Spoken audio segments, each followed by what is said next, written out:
Originally made on camping trips, this recipe has migrated and become a family favourite in many Aussie homes. Let's make some damper on the One Pot Chef.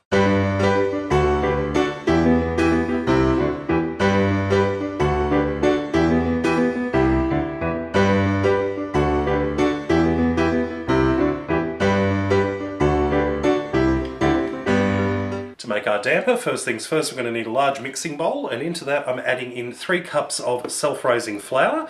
Now if you don't have self-raising flour or can't get it where you live, all you need to use is some plain flour, 3 cups of plain flour, and add in 3 teaspoons of baking powder. I'm also adding in a pinch of salt and 80 grams of butter, which I have just popped into little cubes. Now traditionally it's actually only ever made with the flour, salt and a bit of water, but I find it's a little plain, so I add the butter into it to add a bit of extra flavour. Now, just using your fingertips, you're just going to rub the butter into the flour like so, until it all looks a bit like breadcrumbs.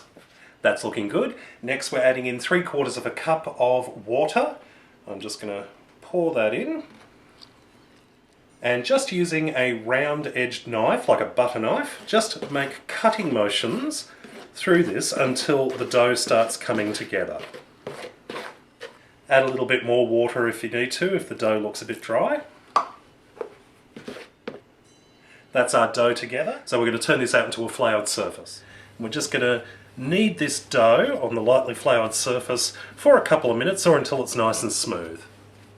I've shaped this into a roughly disc shape, and we're just going to transfer this onto a baking tray. Using a sharp knife with a bit of flour on it, I'm just going to make some score marks over the top to make wedges. Don't have to cut all the way through, just enough to mark the surface. And this is ready to go into the oven, preheated oven 200 degrees Celsius for about 30 minutes or until the damper is cooked through. Our beautiful damper has just come out of the oven and is looking absolutely gorgeous. I've put it onto a wire rack to cool for about 5 to 10 minutes before we serve it up. Now if you want to know if the damper is finished, you just turn it over and tap it like that in the centre. If it sounds like it's hollow, you know it's done. I'm going to cut a wedge out.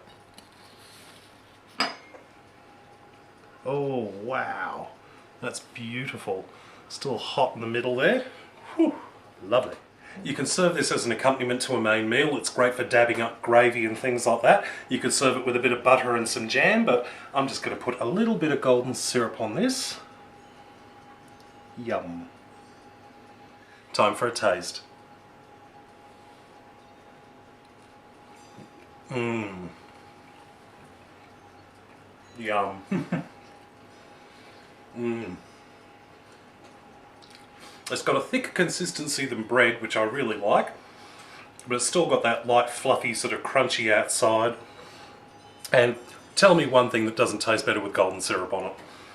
Well, I hope you've enjoyed this recipe. Check out my other videos at OnePotChefShow.com. And until next time, see you later.